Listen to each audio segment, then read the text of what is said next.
I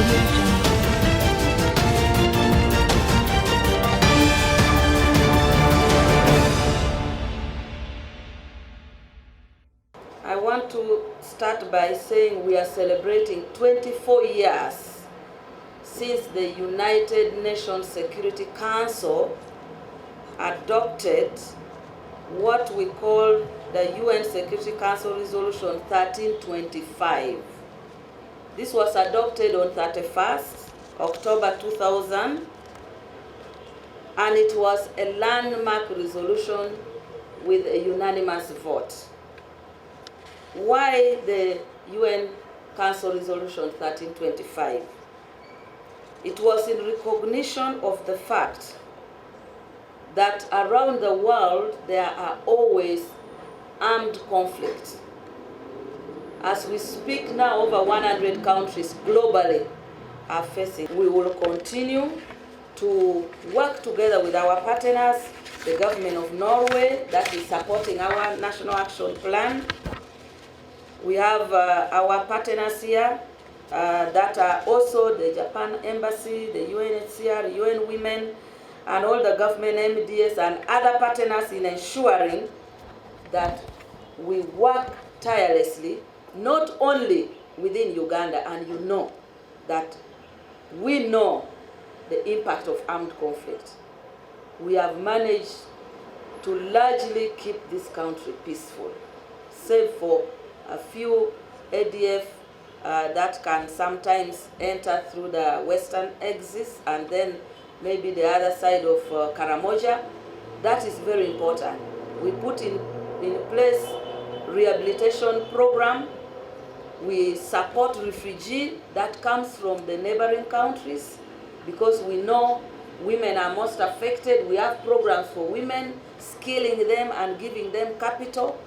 We also, within the Great Lakes region, play a very powerful role in catalyzing, in mediating governments around the Great Lakes region to ensure that they embrace the UN Security Council 1325, but also maintain peace and security within the region, within the Great Lakes region, and in Africa. So I want to thank you, and I hope that you will be our voice to amplify the most important need to protect women and girls during armed conflict. Thank you.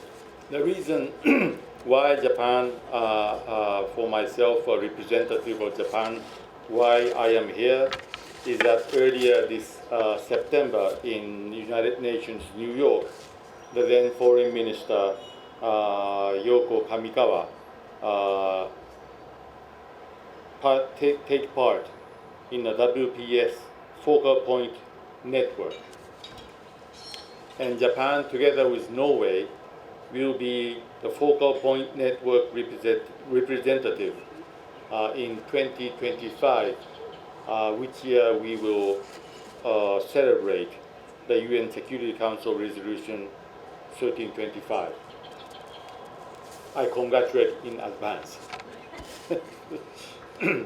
Well, I would like to focus on concrete Japan's contribution in the field of WPS, all the significance and the meaning of 1325 already mentioned earlier from the presenter. So I would like to introduce some concrete projects we are now engaged in. Now, among others, in earlier August, I signed with UN Women that the project of helping host community in the refugee area in the area of WSP. The amount was 3.6 million USD, and the duration will be 2.5 years.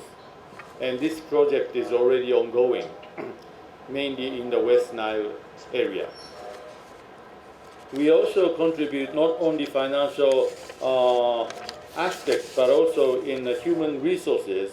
The other day I was happy to host a reception at my residence that together with Toyota, there's a concrete example of empowering and training of women refugee to be an engineer together with the UNHCR camp.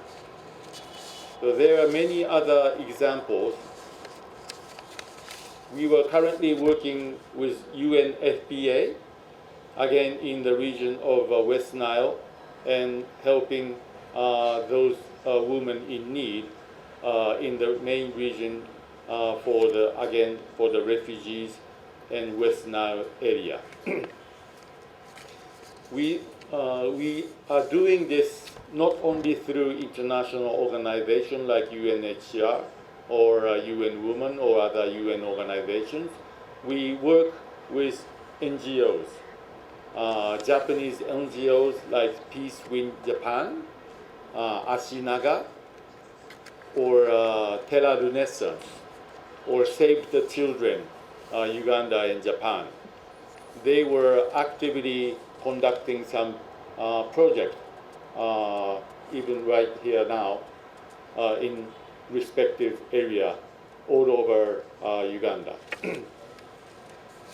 As the Embassy of Japan, we also conduct some grassroots effort to help individual entities, schools, hospitals.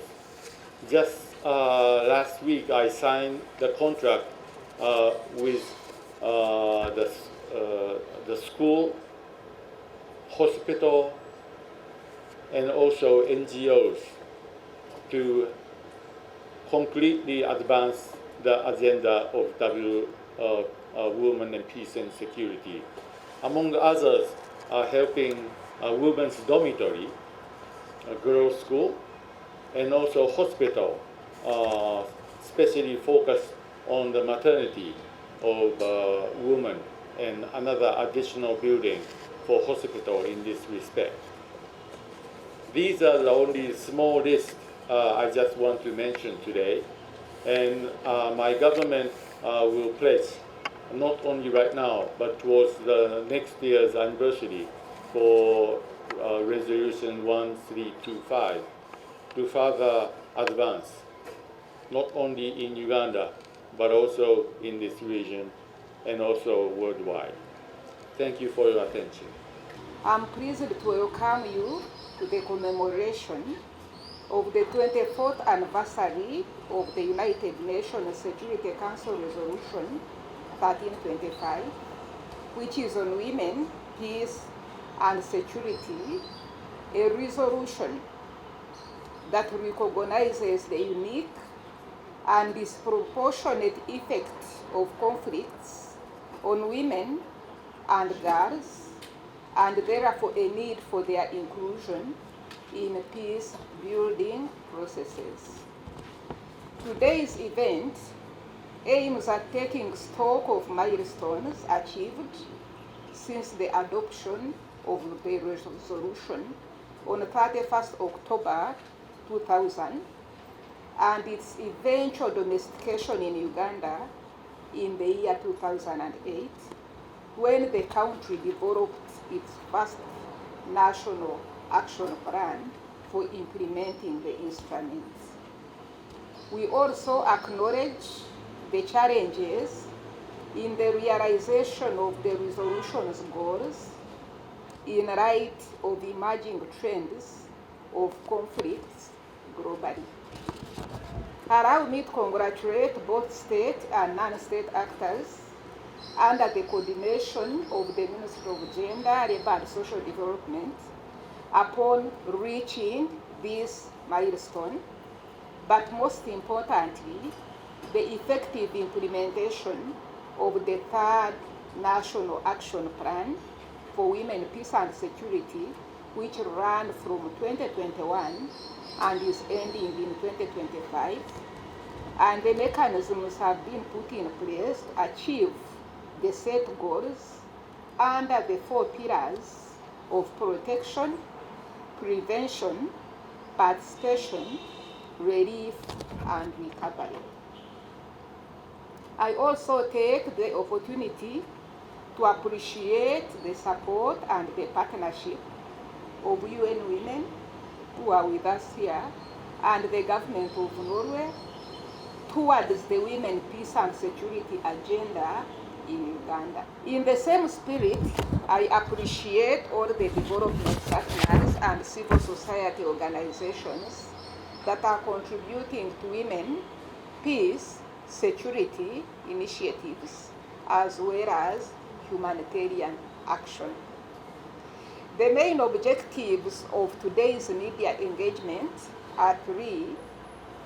The first is to highlight key achievements, challenges, and opportunities for implementation of the UN Security Council Resolution 1325, Women, Peace and Security Agenda in Uganda. Number two is to provide visibility to the contribution by stakeholders, majorly the government of Norway and other partners, towards the advancement of women, peace and security in Uganda. Third is to create awareness on the UN Security Council Resolution 1325 and the National Action Plan, as well as increasing advocacy among the state and non-state actors to take action to achieve the goals of the National Action Plan. Ladies and gentlemen, we are here today to share knowledge and experiences, to share innovative approaches in advancing the goals of the UN Security Council Resolution 1325. It's therefore my wish that this event leads to renewed commitment and collaboration among stakeholders to further promote gender equality in peace and security initiatives, fulfilling the mandate of providing leadership and coordination of the Women, Peace and Security Agenda in Uganda. Special appreciation to the 18 district local governments which have already developed their local area action plans of the national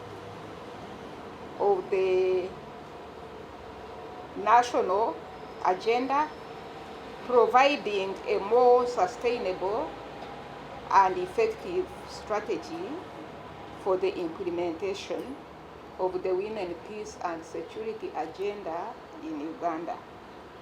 As I conclude, I welcome you once again to this event and look forward to a very fruitful engagement with you that will further enhance the work of the Women, Peace and Security Agenda in Uganda as we move forward. I thank you all for God and my country. As to talk about the role of civil society, to give an overview on the role of civil society in the implementation of Resolution 1325.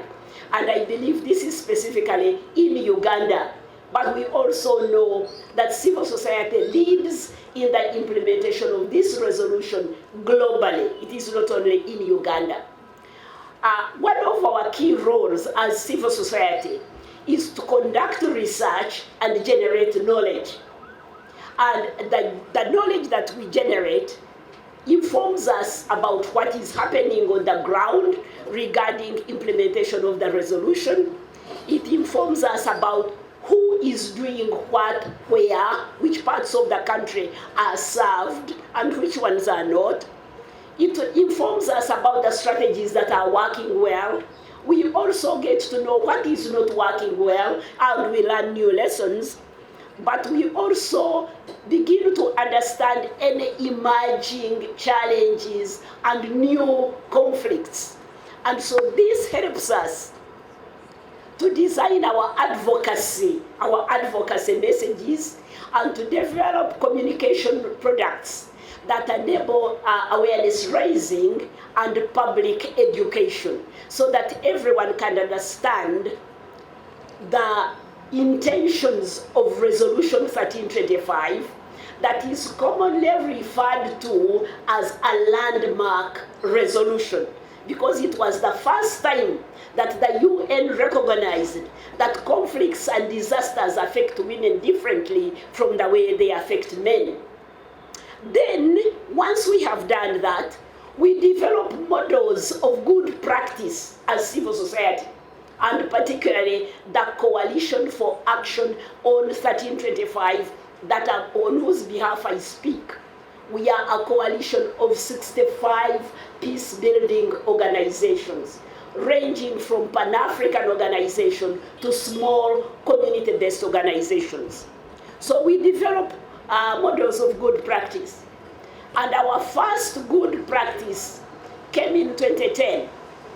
In 2010, when this resolution marked 10 years, we decided we would monitor its implementation and how far we were as a country.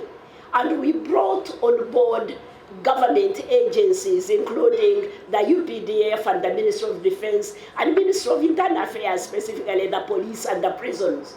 And that's when we started engaging women in uniform. But that process led to a report that informed us of who else needed to come on board and what they needed to know. Because if people were going to implement this resolution, they needed to understand what their role would be.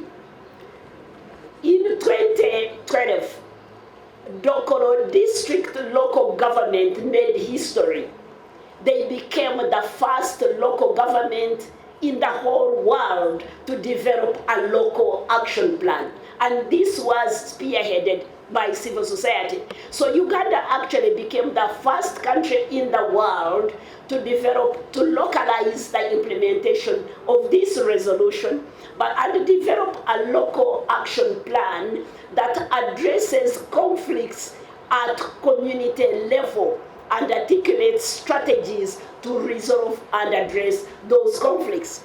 So that is on record. And our work has informed the rest of the world. Now, many countries now are involved in the development of local action plans. Secondly, we have also been able to put in place mechanisms for effective conflict prevention by raising awareness at community level, by creating spaces for dialogue at village level. We call them community barazas, where men and women in villages meet and engage directly with the district and sub-county leaders and tell them the issues that keep them awake at night, the issues that take away their peace, so that the leaders can address them. There is no better peace-building process than that. And we have had very many such issues raised by communities actually addressed by district local governments. And they become part of the local action plans that the districts develop.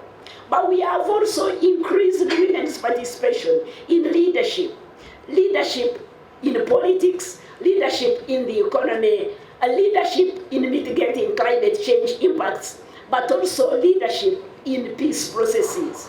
We have trained local women mediators in the village, and we have established now a total of 19 women mediator networks within our coalition. COACT is responsible for the creation of 9 of those. So these women mediate conflicts, whether they are at family level, whether they are in institutions, or whether they are in the communities. And the district security committees do recognize our work and tell us that the women mediators on the ground are doing incredible work. But we also train local women's rights organizations on the ground to become peace builders, to become a mini COACT in their community, so that they can cascade the work that we have been able to do. So the peace building process in Uganda, where civil society is concerned, is a movement. We have a movement of civil society organizations implementing 1325, doing peace building work from the ground up. You have to build the peace from the ground up. That is what 1325 is about, because conflicts happen at the community level. But we also train women as first responders. When a disaster happens in a community, it is women who run there first. I will give you an example of when the ADF attacked Ruhira school in Kasese district. It was women who reported there first to calm down the situation, to talk to the survivors, to talk to the school administrators, to talk to the parents who were arriving, to call the police to come. It was women. So we make sure that women on the ground have those skills to be able to do that. But we also work with men. We are creating networks of women influencers. We call them key influencers because we need their support for social norm change, which is one of the major drivers of conflict in this country, but also marginalization of women, of girls, of the youth. And when I talk about the youth, there is also another resolution that I would like to know. In 2015, the United Nations Security Council saw the importance of youth involvement in peace-building work and passed Resolution 2250 on youth, peace and security. For us as civil society in Uganda, we appreciate the intersection between Resolution 1325 and Resolution 2250, between the Women, Peace and Security agenda and the Youth, Peace and Security agenda, because both agendas address discrimination, address exclusion, and address lack of participation.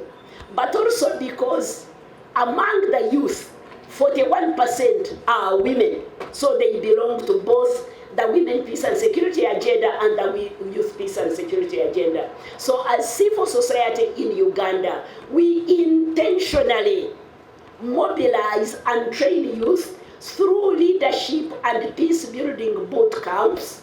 We have encouraged them to establish youth associations, peace-building associations, and so far we have 11 of them in 11 districts in Uganda.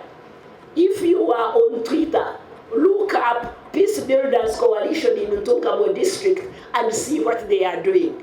They came through our boot camp, 4 of them, and we encourage them to start that movement. Youth must be part of this agenda because they are the majority in the country, but also because research has found that youth are easily lured into radicalism and violent extremism, which is one of our challenges in the country. And so if we can give them the knowledge and give them the skills to be productive citizens, to be active citizens, to be creative and create art, create song, create drama, entertain, but also mobilize others, then it would be to our advantage. So they are going into schools talking about teenage pregnancy. They are going into schools talking about the defilement of young women, encouraging young girls to stay in school. They are fighting gender-based violence, but above all, they are challenging district and local government structures to involve them, to make sure that they actively participate. Another key role that civil society plays in the implementation of the Women, Peace and Security agenda, aka Resolution 1325, is in monitoring and evaluation. I've told you the monitoring of 2010, but monitoring is an ongoing process. We are implementing our 3rd National Action Plan. We cannot know how we are doing unless we go to track progress.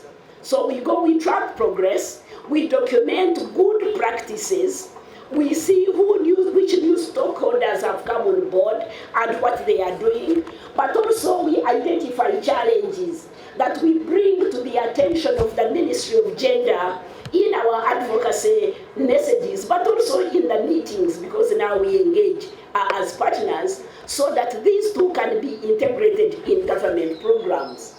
And we participate in the evaluation of our National Action Plan. We are actually a member of the National Action Plan Monitoring and Evaluation Working Group, just as we are a member of the Steering Committee of the NAP and the National Technical Committee of the NAP. So I'm proud to say that civil society in this country, and women in particular, drove not only the passing of Resolution 1325, but took the lead to implement this resolution in preventing conflicts, in supporting women affected by conflict to heal, but also now in engaging in humanitarian work, in increasing gender responsiveness of humanitarian action.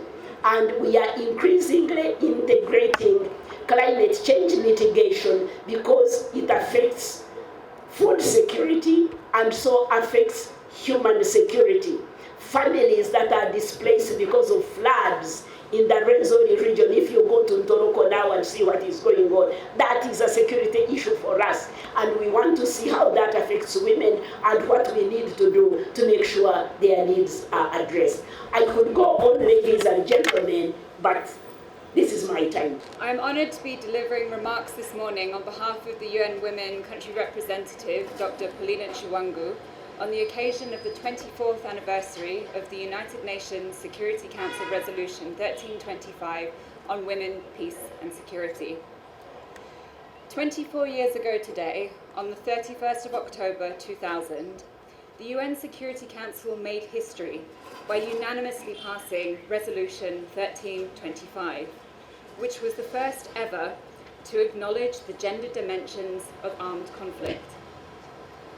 This landmark resolution included commitments on the prevention of sexual and gender-based violence, the protection of women and girls and their unique needs in conflict settings, participation of women in conflict prevention, resolution and peace building, and the need to elevate the voices of women and girls in relief and recovery efforts, ensuring that they have equal voices and access to relief and recovery processes, and also that their specific needs are prioritised, including when it comes to transitional justice. Over the past 24 years since the adoption, the world has made strides in women's rights, inclusion, and the amplification of women's voices in peace-building processes. However, it is also clear that much work is still needed. We need only look at the current state of global conflicts as a stark reminder of the sustained importance of the Women, Peace and Security agenda today. Ladies and gentlemen, UN Women commends Uganda for being one of the leaders in the area of Women, Peace and Security agenda in the region and across the continent, and particularly applauds the government of Uganda for the sustained and high-level commitment to the agenda. As Rabina highlighted before, in 2008, Uganda became just the second country in Africa after Côte d'Ivoire and the 8th country globally to adopt a national action plan on women, peace and security, taking global commitments outlined in the UN Security Council resolutions and translating them into action in line with Uganda's unique context. Further, it's worth noting that during Uganda's tenure as a non-permanent member of the United Nations Security Council in 2009 and 2010, Uganda played a pivotal role in the Council's unanimous adoption of Resolutions 1888 on strengthening the protection for women and girls from sexual violence in armed conflict, and Resolution 1960 on the accountability for conflict-related sexual violence, both of which build on the efforts set out in Resolution 1325 to strengthen the response and the prevention of sexual violence in conflict. Uganda is now on its third National Action Plan, 2021 to 2025, which was launched in 2021 by His Excellency President Museveni. This is cited globally as a high-impact national action plan, and it is particularly recognised for its inclusion of emerging issues such as women's role in climate change mitigation, disaster risk reduction, the refugee crisis, preventing and countering violent extremism that leads to terrorism, peace building around land-related conflicts, and women's roles in pandemics, among others. Uganda's success in the Women, Peace and Security agenda can be credited to the highly participatory approach to both the formulation and adoption of the National Action Plan. and the evolving local action plans as well. The Ministry of Gender, Labour and Social Development, as the coordinating agency, has collaborated with ministries, departments and agencies, civil society organisations and development partners in this regard. This collective effort has led to significant progress on the Women, Peace and Security agenda, including increased representation of women within the security sector, the judiciary and the political spheres, as well as devolution to local government levels. But of course, when we talk about conflict, peace and security, we're not only talking about the macro level. Conflicts, as we know, also occur within communities, and the challenges to peace and security can differ substantially from community to community, district to district. As such, civil society organisations have played a crucial role in the localisation of the National Action Plan in Uganda, working alongside district local governments and other local stakeholders to so far formulate and launch 14 local action plans, with another 5 at advanced stages of preparation. Civil society organisations have also been instrumental in leading on initiatives promoting women peace mediator networks across the country, among other achievements, reinforcing the notion that women's role in peace and security begins from the grassroots. It is through these collective and collaborative efforts, commitments and buy-in across a diverse range of stakeholders that Uganda has been able to make notable strides in enhancing women's role in peace building, governance and decision-making at all levels. Ladies and gentlemen, women, peace and security remains one of UN Women's priority areas and is currently one of the largest programs that we have at UN Women Uganda Country Office. We are proud to have walked the journey with the Government of Uganda and civil society partners on the Women, Peace and Security agenda in Uganda so far, particularly through the review of the second National Action Plan, and then the formulation and adoption process of the third National Action Plan, providing technical guidance and support and linkages to the global agenda. Through our current work, which is generously supported by the governments of Norway, Japan and Austria, we are proud to be advancing the implementation of Uganda's third National Action Plan. Working alongside the Government of Uganda and our civil society partners, UN Women has supported the creation of an enabling environment for the implementation of the Women, Peace and Security agenda in Uganda. This includes through promoting women's meaningful participation in peace building and conflict prevention, supporting to expand women's representation on district peace committees in Kotido, Lira, Chijegwa, Adjumani and Yumbe to 44%, up from just 17% in 2022. This is resulting in improved coordination between district and community levels with regards an agendaed focus on peace and security. We've supported the expansion of women, peace and security localisation to more districts to ensure that global and national level commitments are contextualised and owned at the district level with a focus on the key peace and security issues of greatest relevance to them. We have promoted the role of women in areas of emerging threats identified in the third National Action Plan, such as climate resilience and disaster risk reduction, and preventing and countering violent extremism. We have supported research to identify some of the barriers to women's participation in peace-building processes and peacekeeping work, and designing programming aimed at addressing some of these key barriers. We've supported with strengthening accountability and reporting frameworks, so that Uganda's progress against its commitments can be tracked and shared at national and international levels. We've provided financial and technical support to grassroots civil society organisations who are working on issues of women, peace, security and humanitarian action under the Women, Peace and Humanitarian Fund.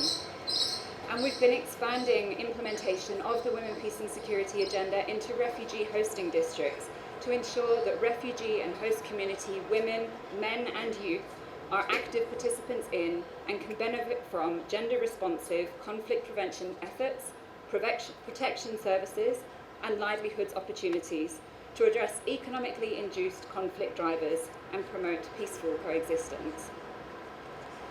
Ladies and gentlemen, Today not only gives us a chance to celebrate the progress and the many successes of the Women, Peace and Security agenda in Uganda, but also to reflect on areas in which further work is still needed. These include strengthening youth engagement. As the census this year showed that 73% of Uganda's population are under the age of 30, it is essential that youth also become active participants in peace and security, and that they too be given space to meaningfully engage at all levels. This is also firmly in line with United Nations Security Council Resolution 2250 on youth, peace and security, which provides an important complement to the Women, Peace and Security agenda. We also require greater knowledge creation of the Women, Peace and Security agenda, particularly at local levels, connecting actors and movements to build solidarity for and broader acceptance for women's participation, protection and rights across the conflict prevention spectrum. We need to enhance our efforts on data collection and analysis on the impact of Women, Peace and Security agenda, as this is crucial for assessing progress, identifying challenges and informing evidence-based policies. Improved data collection can also help decision makers to better understand the specific needs and contribution of women and youth in peace-building efforts, ultimately guiding targeted interventions, optimizing resource allocation, and maximizing impact at scale.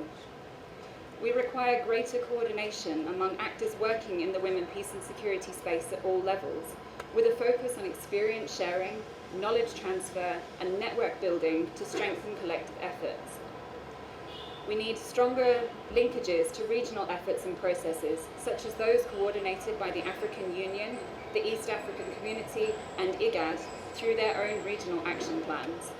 And we also need creative thinking on how women, peace and security actors can continue to accelerate progress towards the ambitious but achievable goals set out in the third National Action Plan, even within a resource-constrained environment.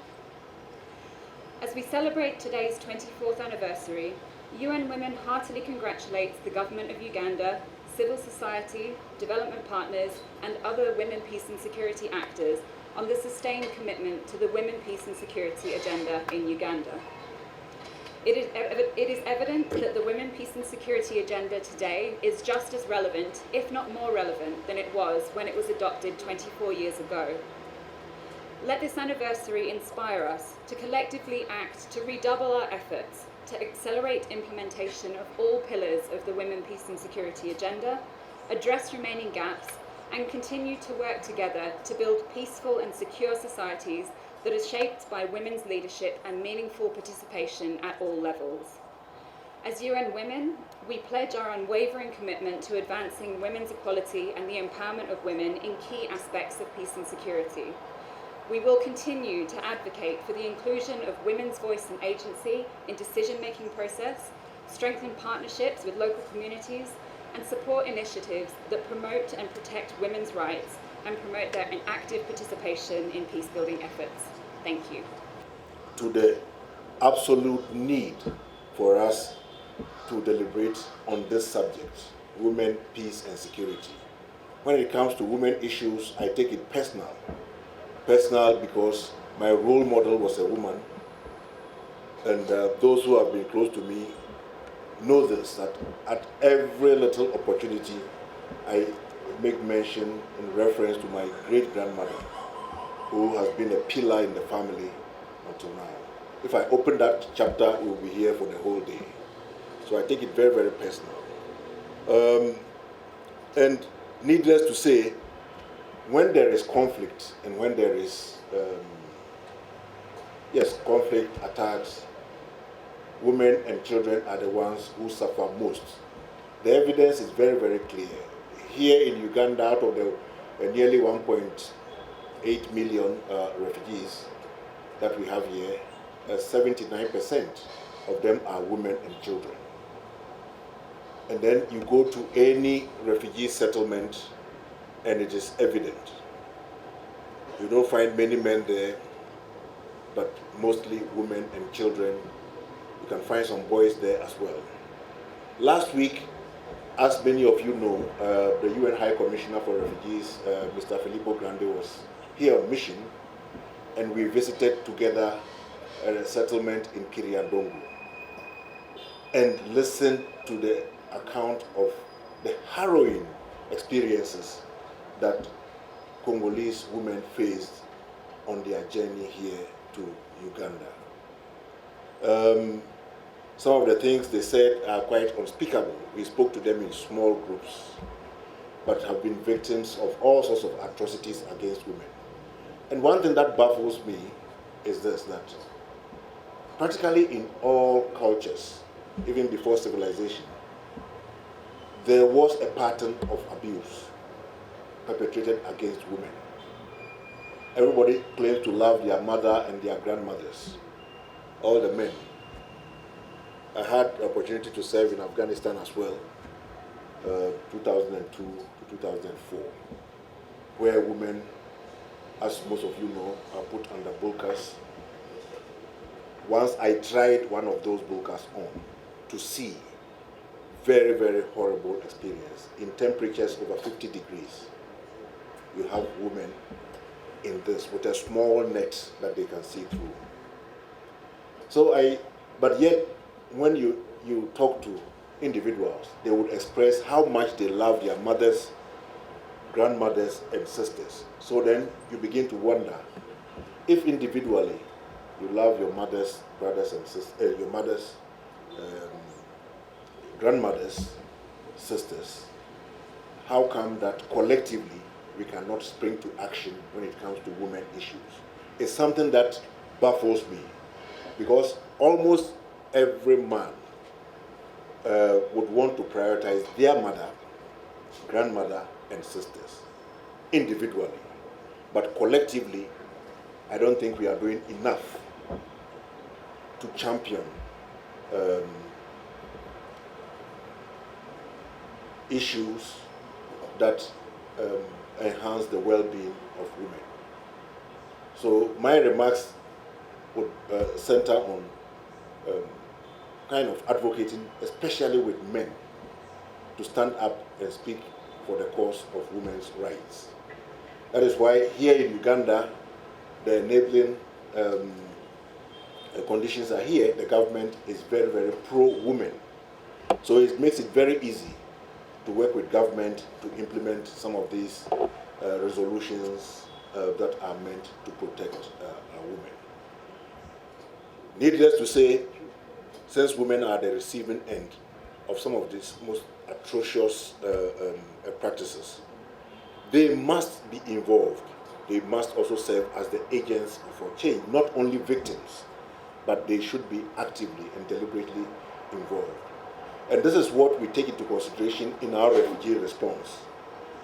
Currently, we have about 44% of leaders in the refugee hosting communities are women. This can only happen in Uganda and in other places, that are very, very friendly to women. So we would like to continue to add our voice to everyone who is interested. And here, I urge all to be interested and not stand aloof. If we say we love our mothers, our wives, and sisters, then we must all spring to action. Unfortunately, when it comes to funding shortfalls, this is one area that suffers most, because the consequences of inaction may not be immediately visible, but long-lasting, the consequences are quite serious. If there's shortage of water, the consequences are felt immediately today. Shortage of food, consequences are felt immediately. So this is where everybody tends to concentrate on.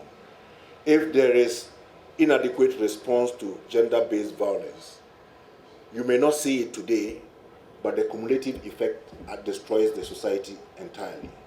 That is why we add our voice, and we are very appreciative of governments that prioritize safeguarding of women and fund it. These are the soft areas which are nonetheless critical, but suffer as a result of funding shortfalls. Currently, for child protection, we cannot talk of women without child protection. For child protection, we have about one caseworker to about over 212 cases this is woefully inadequate. So I would like to add my voice and first appreciate all donors who have prioritized attention to women and girls, safeguarding, and others to step up. Basically, to clarify that when we talk about peace and security, we are not only talking about issues of war, we are not only talking about the absence of the guns, but we are talking about peace and security from the perspective of an individual, in the family, in the community, which translates to peace and security of the nation. So we have a number of aspects we talk about as peace and security. For instance, we've been talking about gender-based violence. Someone will wonder, why are we highlighting gender-based violence? But we know that a victim of gender-based violence is not at peace. So when we talk about individual peace, then we are talking about someone's well-being, irrespective of the absence of guns, can be affected when there are issues affecting generally their stability, their safety at any level. We have issues of climate change. I think that has already been talked about in the previous presentations. We saw what was happening in eastern Uganda when there were floods. People were suffering, people were displaced, and they were not at peace. Their security was compromised. We have, for example, during elections, you see what happens, that is election violence, and it creates a situation of conflict.